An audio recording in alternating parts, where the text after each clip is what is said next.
2장 22절 말씀입니다.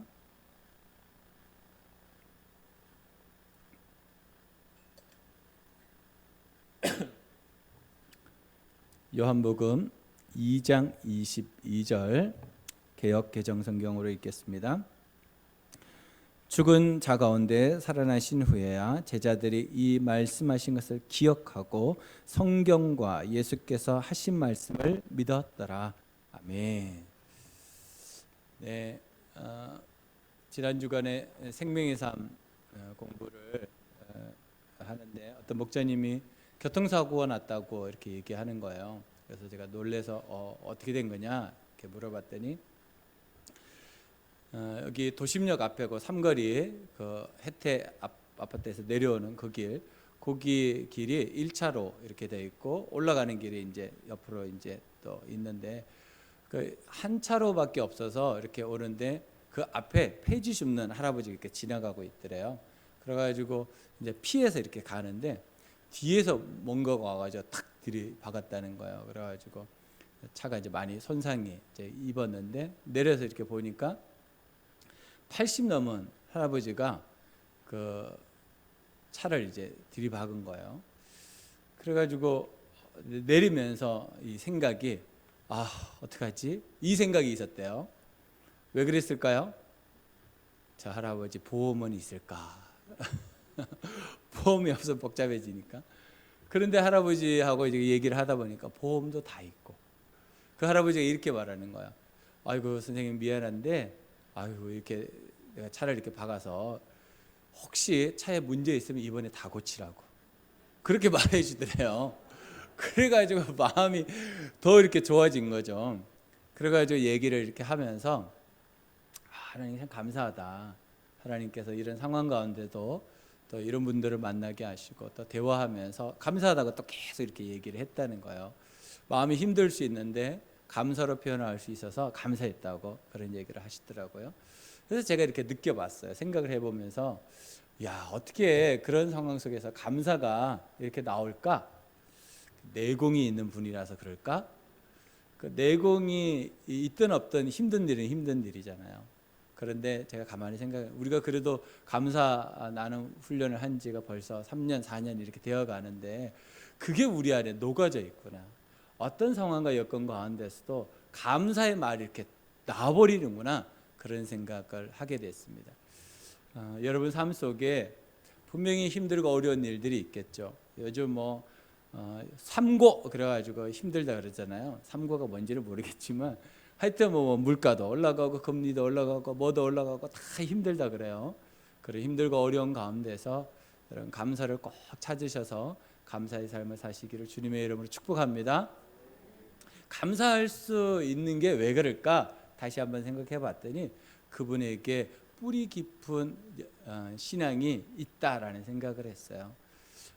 정말 뿌리가 깊은 나무는 힘들고 어려운 일이 있어도 튼튼하게 버티고 있는 것처럼 힘들고 어려운 일이 있을 때 뿌리 깊은 나무는 흔들리지 않는다라는 것을 생각하게 됐습니다. 그래서 오늘 설교 제목이 뿌리 깊은 나무입니다. 뿌리 깊은 나무 시작. 뿌리 깊은 나무 제가 생각할 때마다 기억이 나는 것이 여기 도심역 올라가다 보면 우성 아파트, 혜태 아파트 그 옆쪽에 그 근린공원이 하나 있어요. 근데 그쪽에서 몇 년 전에 큰 태풍이 한번 왔는데 소나무들이 긴 나무들이 있거든요. 그 소나무들이 다 넘어졌어요. 그래서 이게 소나무가 넘어갈 정도로 바람이 많이 불었구나. 그러고 이제 지나갔단 말이에요. 근데 나중에 그 나무를 세워서 다시 심으려고 이렇게 하는 것을 제가 이렇게 공사 과정을 보게 됐는데 뿌리가 너무 얕은 거예요. 그래서 뿌리가 얕아서 그렇구나 라고 생각을 했어요. 그랬더니 며칠이 지나서 소나무를 다 세우고 옆에다가 보강목을 대고 그것도 안 되는지 끈으로 그 나무들을 다 이렇게 묶어놨더라고요. 넘어지지 말라고. 그래서 요즘 이제 그 나무들을 이렇게 보면 튼튼하게 세워져 있는 것 같아요. 뿌리 깊은 나무 우리가 가끔씩 보면 진짜 큰 태풍이 와도 버틸 수 있는 나무, 그 뿌리 깊은 나무다 이렇게 말하잖아요. 여기 보면 이제 대나무가 있어요. 우리 대나무 밭이 있습니다. 이게 누가 심은 것도 아닌데 이렇게 자라났다 그러는데 이게 쑥대밭 된다 이런 말이 있잖아요. 그 대나무의 뿌리가 몇 메다 갈 수 있냐면 200m를 간답니다. 대나무의 뿌리가. 그러니까 이게 대나무는요, 생명력이 엄청 강한 거야. 한번 대나무가 심겨지면 그쪽은 대나무 단지가 될 가능성이 많다라고 그래요. 그 왜 그런가? 뿌리가 깊기 때문에 그렇다라고 그럽니다. 그러니까 뿌리 깊은 나무는 어떠한 상황 속에서도 생존할 수 있는 것이 있습니다. 우리가 정말 신앙인으로 살면서 어떤 삶을 살아야 될까? 정말 뿌리 깊은 나무처럼 여러분의 삶도 신앙이 깊은 뿌리를 내리고 살아가시기를 주님의 이름으로 부탁을 드립니다. 오늘 말씀 가운데 우리가 한 절을 읽었지만 사실은 2장 13절부터 시작하는 말씀입니다. 그 말씀의 제목들이 다양하게 있지만 제가 가지고 있는 성경에 보면 성전을 깨끗하게 하시다 이렇게 제목이 있습니다. 그 밑에 구절을 보면 세 구절이 나옵니다. 마태복음, 마가복음, 그다음에 누가복음 이렇게 나옵니다. 예수님께서 성전을 깨끗게 하신 일이 두 번 있었다고 그래요. 한 번은 오늘 우리가 읽었던 이 본문 위쪽에 나오는 13절로부터 시작한 본문에 나오고, 하나는 이 본문 마가복음, 마태복음, 누가복음에 나오는 이 본문에 있었다고 합니다. 그런데 예수님께서 성전을 나타나셔서 왜 이런 일을 하셨을까? 첫 번째 유월절 이렇게 말해요. 예수님이 맞이하는 첫 번째 유월절, 공생애를 시작하고, 유월절이 되면 전 지역에 흩어져 있는 남자들이 또 주변의 사람들이 예루살렘으로 와서 제사를 지내야 됩니다. 유월절이니까 당연히 모였겠죠. 근데 유월절 모이면 제물을 올려드리고 제사를 드려야 되는데 이 제물을 가지고 오는 일이 쉽지 않은 거예요. 그러니까 가까운 지역에 있는 사람들은 자기가 기르던 그 어린 양, 그리고 흠없고 괜찮은 양, 최고로 괜찮은 양을 드리면 되는데, 아주 멀리서 오시는 분들은 그 양과 염소와 동물들을 이렇게 몰고 오기가 쉽지 않은 거예요. 오다가 상처가 입힐 수도 있고 여러 가지 손상이 될 수가 있기 때문에 어느 순간부터인가 예루살렘 성전 앞에서 장사하는 사람들이 생겨나기 시작한 거예요. 이곳이 예루살렘 테두리 중에서 가장 바깥 테두리 이방인의 뜰이라고 하는 곳에서 장사하는 사람들이 생겨났다, 그렇게 말합니다. 그래서 사람들은 장사하는 사람이 있으니까 그곳에서 동물을 사서 제사를 지내니까 너무 편리하잖아요. 이게 장사가 점점 커지는 거예요. 근데 이 장사의 이득이 너무 많이 생기는 거예요. 그 당시에 제사장이, 대제사장이 안나스라고 하는 사람이었어요. 그 안나스에게 딸이 있는데 그 딸이 결혼을 해서 사위한테 이 장사의 전권을 준 거예요. 그러니까 이 사위가 거기에서 이문을 많이 남기려고 동물을 비싸게 팔아먹는 거예요. 그러니까 사람들에게 있어서 이 대제사장을 욕은 하지만 어떻게 할 방법이 없는 거예요. 억울하면 자기가 동물을 가지고 와야 되니까. 근데 동물을 가지고 와도 통과가 잘 안 되는 거예요. 왜 그랬을까요? 이 짜고 치는 고수비법이라고, 이것들이 뭔 표시를 해준 것이 보면 통과해주고 제사를 제물로 받고, 표시가 없으면 까다롭게 하는 거예요. 그러니까 사람들이 울며 겨자 먹기로 거기에서 동물을 살 수밖에 없는 거예요. 그러니까 비싼 돈을 내고 동물을 사는 거예요. 또 한 가지는 성전세를 내야 돼. 성전세가 5세겔이었다고 합니다. 은으로 된 동전이었는데 이 동전은 유대인들만 사용하는 동전이었다 그래요. 근데 이게 왜? 이 성전세를 낼 때 그 당시에 모든 통용 화폐는 로마 화폐였다 그래요. 그러니까 일반적으로 쓰는 것은 로마 화폐고 성전에 가면 유대인 화폐를 써야 되니까 환전이 필요한 거예요. 그래서 환전을 하면서 또 이득을 남긴 거예요. 그러니까 이 사람이 동물을 팔아서 이득을 남기고 환전을 하면서 이득을 남기니까 굉장히 이 기득권이라는 게 엄청 큰 거야. 이걸 놓치기 싫은 거죠. 그것을 예수님이 아신 거예요. 그리고 예수님께서 그 자리에서 이렇게 말해요.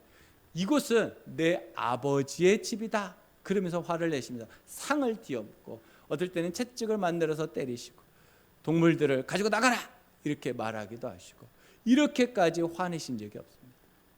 예수님께서 그런 일들을 하셨다는 것입니다.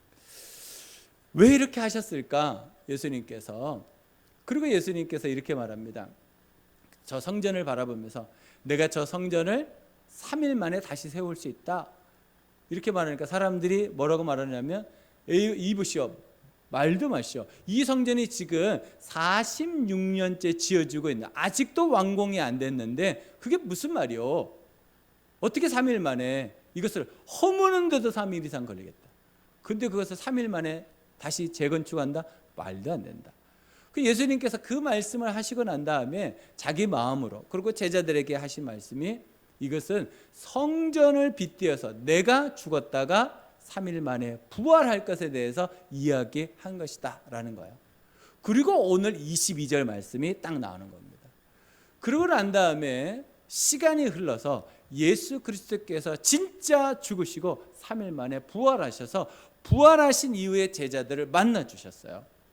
만난 다음에 제자들이 그때 깨달은 거예요. 뭘 깨달았을까요? 3년 전에 예수님께서 내가 죽은 다음에 3일 만에 다시 부활하게 될 것이다 라고 한 것이 생각이 난 거예요. 예수님한테 직강을 들었던 사람들이 하나님의 말씀이 기억이 안 나는 거예요. 여러분들도 그렇죠? 성경을 지금까지 배우고 배웠는데도 남는 게 별로 없죠? 그래서 핑계를 대요. 목사님, 제가 아기 날 때 마취해가지고요, 그래가지고 기억력이 많이 없어요. 어떤 분은 이렇게 말해요. 목사님, 저는 이제 나이가 많아가지고요, 이게 들어오면요, 한 개가 들어오면 10개가 나가요. 이러는 분도 있어요. 그 다양한 분들이 있어요. 그래서 기억력 때문인가? 제자들이 정말 기억력 때문이었을까? 근데 성경은 그렇게 말하지 않아요. 성경에는 뭐라 그러냐면 그들이 믿지 않았기 때문에 이렇게 말해요. 믿지 않았기 때문에 기억할 필요가 없는 거였어요. 그러니까 기억이 남지 않은 거예요. 여러분, 우리가 말씀을 많이 듣습니다. 매주일 듣기도 하고, 수요일에 와서 듣기도 하고, 또 주중에 여러분 유튜브로 듣기도 하고, 수많은 말씀을 읽고 듣고 배우고 합니다. 근데 왜 우리에게 기억이 남지 않으면 성경의 말씀대로 믿지 않기 때문에. 믿으면 기억이 남는다는 거예요. 믿으면. 여러분들에게 말씀을 믿는 믿음이 있기를 주님의 이름으로 축복합니다. 오늘 말씀 주제입니다. 신앙의 뿌리는 말씀입니다. 말씀이다. 시작. 신앙의 뿌리는 말씀이다. 신앙의 뿌리는 말씀입니다. 신앙의 뿌리는. 우리가 신앙생활을 하는데 말씀이 뿌리가 되어야지 우리가 흔들리지 않는 깊은 뿌리를 내린 나무가 될 수 있습니다. 우리가 신앙생활을 하면서 말씀과 관련해서 다른 부분들은 깊게 갈 필요가 있습니다. 그런데 다른 부분, 말씀과 다른 부분들은 조금 우리가 약해도 됩니다. 찬양 조금 못해도 돼요. 그죠? 찬양 우리가 가수처럼 잘할 필요 없잖아요. 그거 좀 부족해도 돼요. 그리고 우리가 교회에서 헌신하는 거, 희생하는 거, 그거 조금 다른 사람보다 못할 수 있죠. 내가 다른 사람을 가르치는 거 조금 못할 수도 있어요. 그런데 그런 것들은 부족해도 돼요. 그러나 하나님의 말씀에 대해서만큼은 여러분들이 예수 그리스도를 믿은 이후로 지금까지 뿌리가 내려져 있어야 돼요. 10년이 지나면 10년만큼 말씀의 뿌리가 있어야 되고, 20년이면 20년만큼 말씀의 뿌리가 있어야 돼요. 그런데 20년이 지나도 30년이 지나도 저는 말씀을 잘 몰라요. 그런 분들이 있어요. 그래서 제가 다시 기회를 드리려고 합니다. 오늘부터 다시 시작. 오늘부터 다시 여러분 말씀의 뿌리를 내리시기를 주님의 이름으로 축복합니다. 예수 그리스도께서 이 땅에 오실 때 어디에서 태어날 것인지 어디에 기록되어 있어요? 구약 성경에 예언되어 있어요. 말씀대로 예수님은 베들레헴에 태어나셨어요. 예수 그리스도께서 공생애를 처음 시작할 때 사탄이 예수님을 유혹합니다. 그래서 세 가지의 시험을 하죠. 그것을 어떻게 이깁니까? 말씀으로 이깁니다. 예수님께서 십자가에 못 박히셨어요. 그리고 예수님께서 마지막 하셨던 그 말씀도 말씀에 있는 것들을 예수님이 하신 거예요. 예수님께서 3일 만에 부활하셨습니다. 부활하셔서 사람들에게 나타나시는 일들이 있었어요. 근데 그걸 하시면서 부활하셔서 무슨 일을 하셨냐? 사도행전에 보니까 하나님의 큰 일, 복음을 전하셨다라고 기록되어 있습니다. 예수님의 사역을 세 가지다 이렇게 보통 얘기합니다. 복음을 전파하시는 것, 병을 치유하시는 것, 하나님의 나라를 또 설교하고 전하시는 것, 이게 예수님이 하셨던 일이에요. 그런데 우리가 사복음서를 보면 예수님이 가장 많이 하셨던 사역이 뭔가? 말씀 전파입니다. 그렇다면 우리가 정말 예수님을 따르고 예수님을 믿는 사람들인 그리스도인이라고 말한다면 우리가 해야 될 일은 무엇인가? 말씀의 뿌리를 깊게 내리는 일을 해야 된다는 거예요. 다른 것보다 더 중요한 것, 정말 믿음의 핵심, 그것이 말씀의 뿌리를 내리는 일에 우리가 집중해야 된다라는 것입니다. 그래서 성경을 읽는 것이 유익합니다. 성경을 배우는 것이 유익합니다. 성경을 암송하는 것은 더 유익합니다. 많은 사람들이 지금도 유대인들을 연구하고 있습니다. 이스라엘의 역사, 유대인들의 학문, 유대인들이 지금까지 노벨상을 엄청 많이 받았다고 그러잖아요. 왜 그들은 그럴 수 있었는가? 역사를 보면 AD 70년, 주후 70년경에 로마가 이스라엘을 침공해서 이스라엘을 힘들고 어렵게 만드는 일이 있었습니다. 그때 장군이 티투스라고 하는 장군이었습니다. 이 장군이 예루살렘을 삥 둘러싸 가지고 물도 나오지 않게 만들고 먹을 것도 공급하지 않고 이스라엘 백성들을 완전히 소멸시켜 버리려고 하는 작전을 피우고 있었습니다. 그래서 그 예루살렘 성 안에 있는 모든 사람들이 알게 됐습니다. 이제는 우리가 다 죽게 된, 한 사람도 살아남지 못할 것이다. 그런데 이스라엘 사람들에게 랍비라고 하는 지혜로운 사람들이 있어요. 그 중에 요하나 벤 자카이라고 하는 아주 유명한, 그 당시에 예루살렘에서 가장 유명한 지도자인 이 자카이가 의견을 내기 시작합니다. 우리가 살아남을 수 있는 방법은 단 한 가지 방법밖에 없다. 그 방법을 내가 말할 테니까 여러분들이 내가 말하는 대로 해주면 좋겠다 라고 말합니다. 그래서 벤 자카이가 냈던 방법은 앞으로 며칠 동안 내가 죽었다고, 내가 병들어서 죽었다라고 소문을 내고 장례식을 치러라. 그리고 나를 관에 넣고 예루살렘 밖으로 나를 버려라. 그러면 내가 티투스 장군한테 직접 가서 그하고 단판을 내겠다. 나는 자신 있다. 그래서 사람들이 이래 주거나 저래 주거나 뭐 다 죽으니까 이 자카이 랍비가 얘기한 대로 그렇게 합시다. 그래가지고 사람들에게 소문을 내는 거예요. 이 자카이 랍비가 병이 들어서 이제 곧 죽게 됐다. 그래서 소문을 냅니다. 그리고 진짜 죽었다. 그리고 장례를 치렀습니다. 그리고 이스라엘 백성들은 예루살렘 성 안에 장사를 할 수가 없습니다. 예루살렘 성전 밖에다가 장사를 해야 돼요. 그러니까 관을 밖으로 빼내야 되잖아요. 그래서 관 속에다가 이 자카이 랍비를 집어넣고 예루살렘 밖으로 나오려고 합니다. 그러니까 누가 막겠어요? 로마 군사들이 당연히 막죠. 어디 가냐? 정말 이 사람이 죽었는지 살았는지 우리가 모른다. 그러니까 칼로 찔러보겠다. 오, 칼로 찔러보면 죽잖아요. 그러니까 이 자카의 제자들이 소리치기 시작합니다.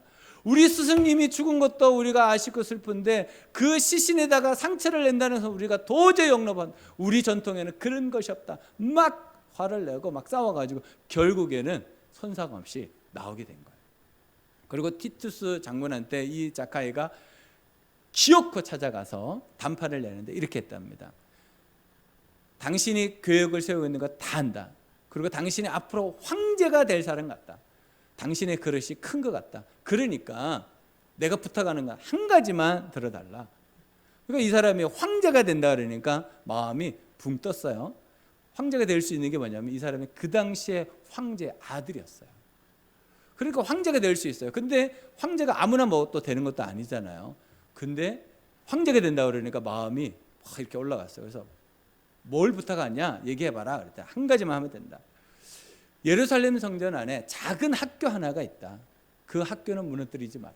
그리고 그 학교 안에 10명의 사람을 내가 둘 것이다. 그 사람은 살려달라. 그래서 그 작은 학교와 10명은 살려주기로 티투스가 약속을 했어요. 그리고 전쟁이 벌어져서 모든 사람이 싹 다 죽습니다. 그리고 이 티투스 장군이 황제가 돼요. 황제가 되고 난 다음에 약속을 했잖아요. 그러니까 그 작은 학교 안에 10명은 죽이지 마라. 이렇게 한 거죠. 그러고 난 다음에 그 10명이 살아남았습니다. 근데 그 10명이 어떤 사람이냐? 다 랍비였습니다. 10명의 랍비. 지금도 이스라엘 사람들은 말씀을 암송하는 일에 집중합니다. 랍비들은 무슨 일을 하냐면 말씀 암송하는 일을 지금도 하고 있습니다. 그러니까 10명이 무슨 말씀을 기억하냐? 하나님의 구약 말씀을 다 암송해버린 거예요. 그러니까 이 사람들이 문서가 없어도 되는 거야. 아무것도 남지 않아도 되는 거야. 왜요? 자기들만 살아남으면 돼. 살아남으면 나중에 자기가 암송한 성경 다시 기록하면 돼요. 그래서 이스라엘의 역사가, 이스라엘의 말씀이, 하나님께서 주셨던 그 모든 것들이 지금까지 전수될 수 있었다는 것. 이스라엘 사람들에게 있어서 이제 죽음 앞에서 가장 중요하게 생각했던 것이 무엇이었냐면 말씀이었습니다. 우리는 다 죽어도 말씀이 남으면 이스라엘은 살아남는다. 그래서 지금도 이스라엘이 살아남고 있는 겁니다. 그래서 이스라엘 백성들은 지금도 성년이 되기 전에 모세오경을 다 암송하게 하는 이유가 거기에 있습니다. 말씀을 암송해야지 살아남는 거예요. 여러분, 우리가 예수 그리스도를 믿는 사람으로서 신앙의 뿌리가 말씀이다, 이것이 그냥 말로만 되어질 것이 아니고 진짜 우리의 신앙의 뿌리가 말씀이 되기 위해서 우리는 어떤 삶을 살아야 될까? 여러분, 어떤 삶을 살아야 되겠습니까? 여러분들이 말씀을 날마다 읽고 듣고 배우는 일들에 여러분 중심을 가지고 헌신하시고 여러분들이 결단하셔야 된다라는 것입니다. 그래서 우리가 정말 신앙의 뿌리가 깊어지려면 두 가지를 해야 된다고 생각합니다. 첫 번째는 부활을 믿어야 합니다. 첫 번째, 부활을 믿어야 합니다. 시작. 22절 상반절입니다. 이렇게 기록합니다. 죽은 자 가운데서 살리신 후에야. 죽으신 자 가운데서 살리신 후에야. 이 말은 어떤 말이 숨어져 있냐면 그 전에는 예수님이 죽어서 부활하기 전까지는 이런 말이 숨어 있는 거예요. 그러니까 무슨 말이냐면 제자들이 예수님으로부터 수많은, 예수님이 죽는다, 내가 죽는다, 그리고 내가 부활할 것이다, 이 교육을 계속 받았습니다. 그런데 예수님이 십자가에 딱 달려 돌아가셔서 이제 자기들에게도 위협이 온다라고 생각하니까 그 말씀을 싹 다 까먹고 다 도망갔습니다. 100% 다 도망갔습니다. 모든 사람들이 다 지하로 숨어버렸습니다. 죽을까. 근데 왜 숨었을까요? 그들이 예수님의 부활을 믿지 않았기 때문에. 그리고 예수님께서 부활하셔서 그들 지하에 숨어있는 사람들을 다 찾아가서 만납니다. 그리고 그들이 부활하신 예수님이 진짜구나 라는 것을 알게 되고 그 삶을 예수님 앞에 드리게 됩니다. 수많은 사람들이 설교를 들으면서 부활절도 있고 부활이 그렇다라고 하지만 진짜 부활이 친빙성이 있는가에 대해서 아직도 의문점을 가지고 있는 분들이 많이 있습니다. 그래서 동영상을 하나, 여러분들에게 도움이 되는 동영상을 하나 같이 보도록 하겠습니다. 네.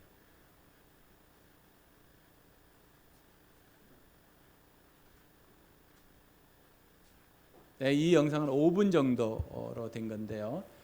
청주에 있는 서분교에서 만든 겁니다. 불을 꺼주실래요? 예수의 부활은 역사적 사실일까요? 사람이 어떻게 죽었다가 다시 살아날 수 있을까요? 예수의 부활을 역사적 사실로 여기는 기독교의 신앙은 단지 종교적 신념에 불과한 것일까요? 생애 말년에 유신론자가 된 영국의 철학자 앤터니 플루. 예수의 부활에 관한 증거는 다른 어떤 종교에서 주장하는 기적의 증거보다 월등하며 양적으로나 질적으로 비교가 안 될 정도로 다르다. 무신론자의 마음까지 움직이게 했던 증거. 현대인들이 납득할 만한 예수 부활의 증거는 과연 무엇일까요?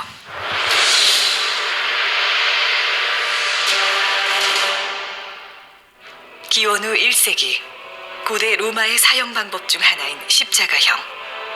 죄수 스스로 약 80kg 무게의 십자가 형틀을 짊어지고 형장으로 올라가 손목과 발에 못이 박힌 채 죽음을 맞이하는 잔인한 사형 방법.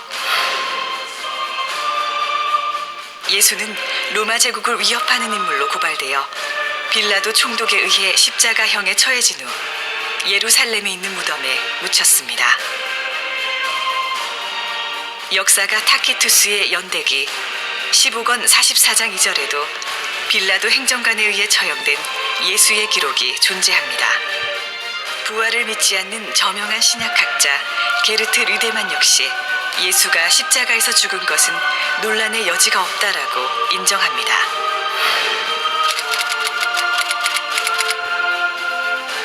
당시 처형해야 할 죄수가 도망가거나 살아난다면 이를 담당한 군인은 대신 죽어야 했기에 불가능한 일입니다.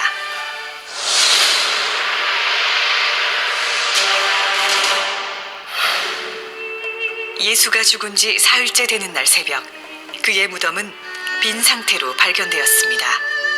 당시 무덤의 형태는 동굴 속에 관이 비치되어 있고 입구가 돌로 막혀 있었습니다. 막달라 마리아와 여인들이 무덤에 도착했을 때 입구를 막았던 돌은 옮겨져 있었고, 무덤 내부는 시신을 쌌던 천만 남아있을 뿐 텅 비어있는 상태였습니다.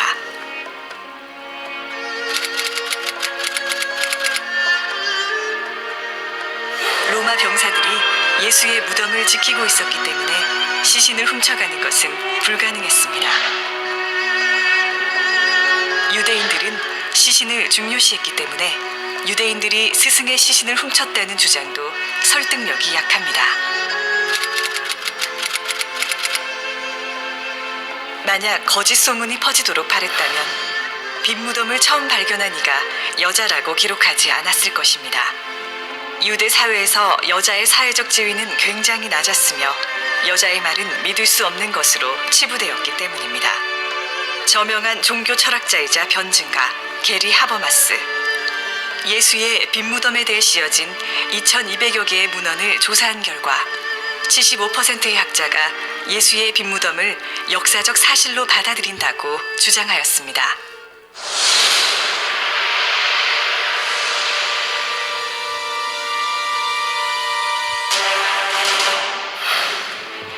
예수가 십자가형으로 죽고 무덤에서 사라진 후 부활하여 승천하기까지 40일간 예수를 만났다고 주장하는 사람들이 나타났습니다.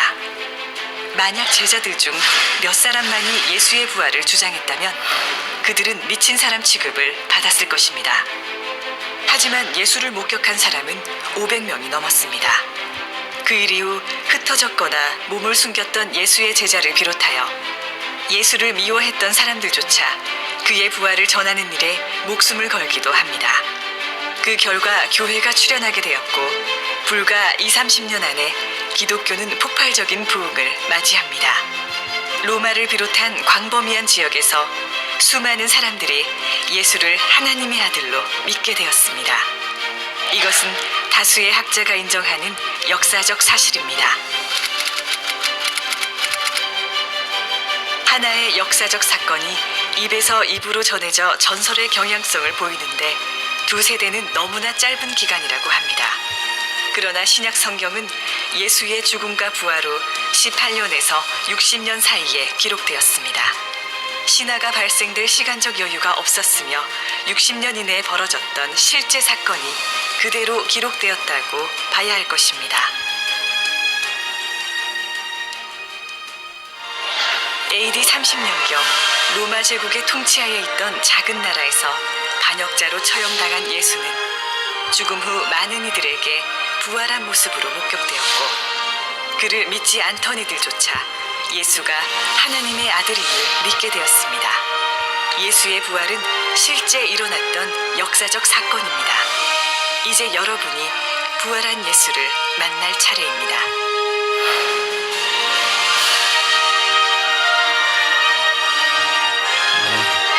감사합니다.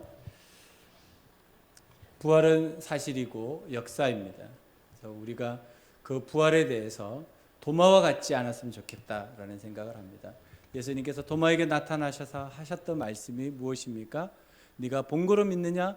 보지 않고 믿는 믿음이 더 귀하다라고 말씀하시고, 베드로는 흩어져 사는 신약교회 백성들에게, 그 교인들에게 하셨던 말씀이, 당신들은 대단합니다. 어떻게 보지도 않고 예수님을 그렇게 믿을 수 있습니까? 어떻게 예수님을 만나지도 않고 그렇게 사랑할 수 있습니까? 어떻게 예수님을 여러분들이 체험하지도 않고 그렇게 사랑하고 소망하며 살아갈 수 있습니까? 라고 칭찬한 것을 볼 수 있습니다. 우리가 부활을 믿어야 하는 이유가 무엇이냐면 그것이 우리의 뿌리의 첫 번째이기 때문입니다. 예수 그리스도를 믿을 때 부활을 믿지 못하면 다른 것들은 다 우리가 믿을 수 없습니다. 그렇기 때문에 우리가 부활을 믿어야 합니다. 부활을 믿을 때 우리의 신앙의 뿌리가 깊어지고 흔들리지 않는 믿음으로 살아갈 수 있게 된다라는 것입니다. 그래서 제가 말씀을 준비하면서 이런 생각을 해봤습니다. 정말 부활의 신앙이 있는 사람들은 어떻게 살아야 될까? 날마다 매주 어떻게 살면 정말 부활을 경험할 수 있을까?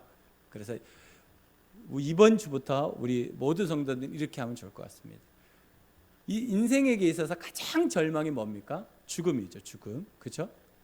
근데 인생에 있어서 그 죽음을 뛰어넘는 희망은 부활입니다.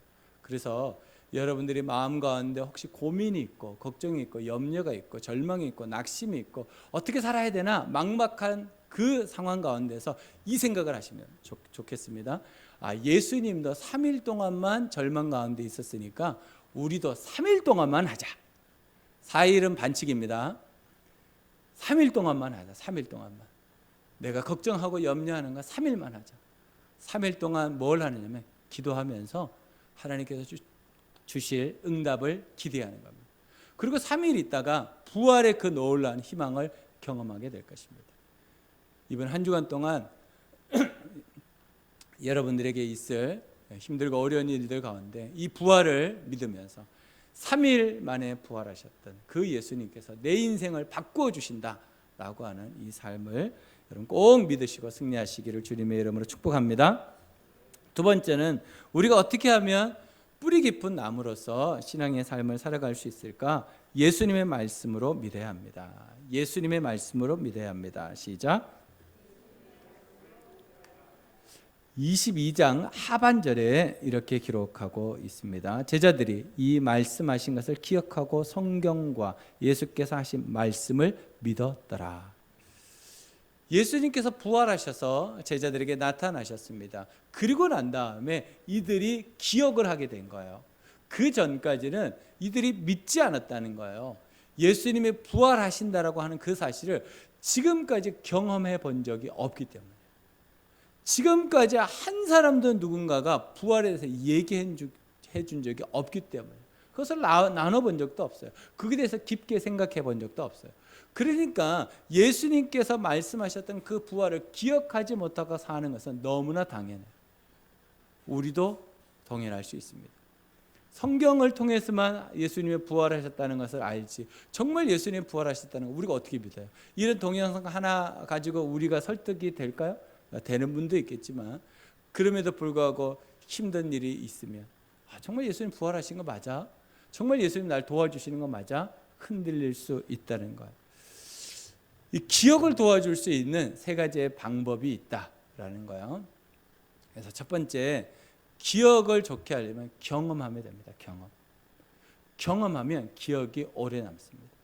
경험하지 않고 책으로 배운 거, 그냥 사람들의 말로 들은 것은요 오래 가지 않아요. 근데 경험한 것은요 몇십 년이 지나서도 기억이 되잖아요. 그래서 사람들은 오래된 친구를 만나면 어떻게 말해요? 그때, 그게 벌써 20년 전이에요. 그때 그러는 순간 20년 과거로 가는 거야. 그때 어렸을 때 초등학교 때 만났던 60대 그러면 50년이 넘어가는 거예요. 이 경험은요 시간을 초월해서 우리에게 기억을 남겨줘요. 두 번째는 그 경험한 것을 누군가와 나누면 오래 기억이 남습니다. 누군가와 나누면 이게 더 오래 기억이 남습니다. 여러분, 내가 경험한 걸로만 딱 하면요 이게 구체적으로 생각이 안 나요. 근데 내가 경험한 걸 누구한테 구체적으로 계속 나누잖아요. 그러면 그 경험한 게 구체적으로 오래 기억돼요. 그리고 마지막으로는요, 내가 경험하고 나눈 것을 내가 깊이 사색하는 시간을 가져야 돼요. 생각하는 시간을 가져야 돼요. 그래서 여러분 멍때리기라고 혹시 아시나요? 이게 국제 대회도 있다 그러는데 한강을 보면서 멍 때리면서 주님께서 나에게 주신 그 경험을, 그리고 사람들과 나누었던 그 나눔을 계속 생각하는 거예요. 그러면 기억에 오래 남는데요. 그러니까 이 제자들이 경험하지 못해가지고 예수님의 말씀을 잊어버렸잖아요. 경험이 없는 데다가 또 이것을 누군가가 나누는 것도 없었기 때문에 기억이 없었던 거예요. 그리고 믿지 않으니까 그것을 깊게 사색도 안 한 거예요. 생각도 안 한 거예요. 그러니까 당연히 기억나지 않아요. 그러니까 우리가 정말 예수 그리스도께서 주신 말씀이다 라고 믿어야 될 때 기억이 중요한데, 이 기억을 도울 때 이 세 가지의 방법을 여러분 잘 활용하시면 여러분들에게 맞아, 하나님 그때도 나한테 응답해 주셨지, 그때도 하나님께서 나를 도와주셨지, 맞아, 그때 누군가가 간증할 때 그렇게 말했지 라고 우리에게 기억을 되살려 준다. 그러면 우리의 믿음이 다시 살아난다는 거예요. 결국은 기억입니다. 그러니까 제자들이 예수 그리스도께서 하셨던 그 말씀을 기억하게 되니까 다시금 그분 앞에서의 삶들을 살아가는데 얼마큼 사냐면 순교하면서까지 말씀대로 살아갔다는 거예요. 이 기억이 중요합니다. 그래서 이번 한 주간 동안 여러분 삶 속에 하나님 말씀이 기억나는 삶을 살도록 하나님 내가 기도하는 것 응답해 주시옵소서. 경험이 있어야 되잖아요. 그리고 그것을 가지고 목장에서 나눠요. 목원들하고. 그리고 그 말씀을 내가 깊이 하나님 앞에 나아가서 생각하고 또 사색하는 시간들을 가지는 거예요. 좋잖아요. 여기 맨발 걷게 하면서 왕복하면 20분, 조금 느리면 30분, 두 바퀴 걸으면 1시간. 좋잖아요. 그러면서 사색하는 거예요. 오늘 주신 말씀을 요한복음 2장 22절 말씀을 사색하는 시간. 이 사색의 시간이 현대인들이 지금 너무 없대요. 너무 바쁘게 이 핸드폰 속에 다 빠져가지고 사색을 안 한다. 생각을 안 한다. 핸드폰 내려놓고 여러분 사색하는 시간을 꼭 가지시기를 주님의 이름으로 부탁합니다. 제가 어제 두 분한테 전화를 했어요. 설교를 준비하다가 이분들이 그때 무슨 생각을 하셨을까 궁금해졌어요. 그래서 제가 전화를 했습니다. 한 분은 목사님이시고 한 분은 집사님이세요. 근데 이 목사님이 이제 죽음의 위기가 한번 있으셨어요. 수술을 2번 이제 하셨는데 한 번의 위기는 갑상선 암 때문에 이 갑상선 2개를 다 이제 떼어내셨어요. 그리고 이제 약을 먹고 지금 지내고 계신데 그때 의사 선생님이 이게 수술을 안 하셔도 되지만 만약에 이게 전이가 되면 생명의 위험이 있다. 그래서 구체적으로 설명하는데 자연치유로 나으려고 그랬다는 거예요. 그러다가 이제 옆에서 수술하셔야 됩니다. 막 이렇게 얘기하니까 이제 최영기 목사님한테 이렇게 메일을 보냈던 것 같아요. 목사님 내가 이런 일이 있는데 수술을 해야 될까요? 말아야 될까요? 그냥 하면 되지 뭘 또. 그랬더니 최영기 목사님이 짧게 수술해요. 그리고 답이 왔대요. 그래서 수술을 했대요. 근데 수술할 때 내가 물어봤어요. 그때 무슨 생각 드셨어요? 했더니 내가 만약에 혹시 전이가 되면 생명이 위험할 수도 있고 죽을 수도 있겠다. 그때 생각난 한 사람이 딱 있었대요. 누굴까요? 사모님밖에 생각이 안 나더래. 아이들이 있거든요. 아들과 딸이 있는데 아이들은 생각도 안 나더래. 교회도 생각이 안 나더래. 오로지 사모님밖에 생각이 안 나더래.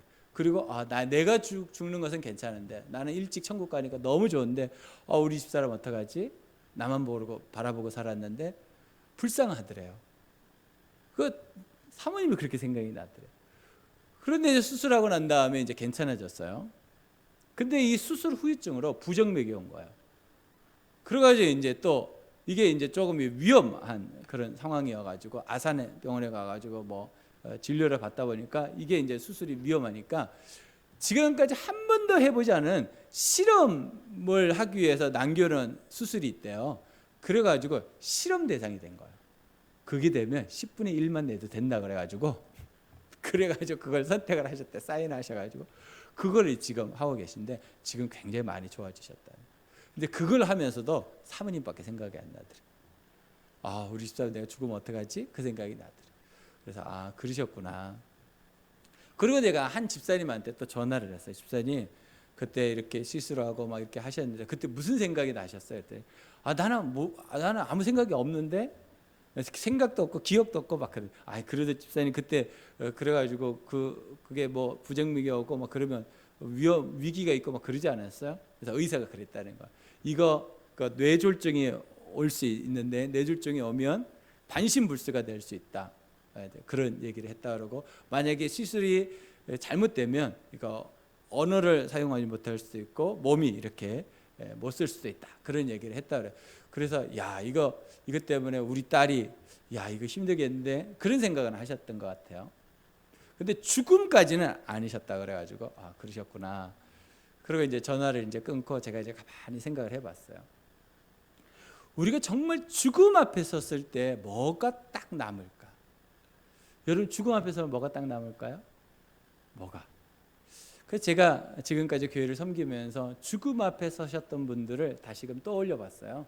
저희 형제들도 저희 부모님도 우리 교회 성도님들 많이 이제 돌아가셨는데 그분들 앞에 내가 딱 섰을 때 내가 뭘 했나 생각해 보니까 한 가지밖에 안 했더라고요. 말씀을 전했더라고요. 예수님은 우리 형제님의 구조주인이십니다. 하나님은 형제님의 아버지 되시고 형제님은 하나님의 아들이십니다. 형제님은 천국 갑니다. 이걸 전했더라고요. 이게 다 말씀에 나오는 거예요. 그래서 야, 그렇구나. 죽음 앞에 딱 서 있는 분 앞에 마지막으로 남는 게 뭘까? 말씀밖에 없구나 라는 생각을 했습니다. 여러분, 그렇다면 여러분이 언제 주님 앞에 우리가 서야 될지 모르기 때문에 오늘부터 다시 시작한다 그랬잖아요. 여러분, 뿌리 깊은 나무가 되십시오. 말씀을 읽고 듣고 배우는 일에 여러분 시간을 투자하십시오. 말씀을 읽고 듣는 일에 장소를 정하십시오. 그리고 하나님 앞에 나아가십시오. 그러면 하나님께서 여러분 가운데 어떤 상황과 여건 가운데서도 흔들리지 않는 믿음을 주실 줄로 믿습니다. 뿌리 깊은 나무, 신앙의 뿌리는 말씀입니다. 그 말씀을 이번 한 주간 동안 꼭 붙잡고 여러분 삶 속에 일어나는 수많은 일들 가운데 승리의 삶을 사시기를 주님의 이름으로 축복합니다. 기도하겠습니다. 눈을 감고 하나님께서 오늘 여러분에게 주셨던 말씀 기억하시고, 하나님, 내가 어떤 결단과 헌신을 할까요? 하나님, 내가 어떤 실천 한 가지를 가질까요? 하나님께 여쭤보는 시간을 가지겠습니다.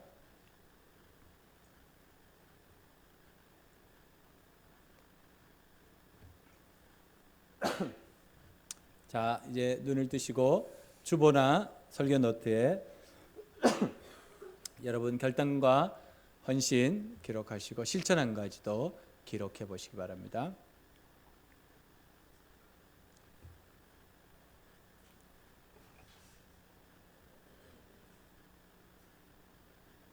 네, 그러면 우리 두 분, 세 분 이렇게 만나셔가지고 설교 나눔하겠습니다.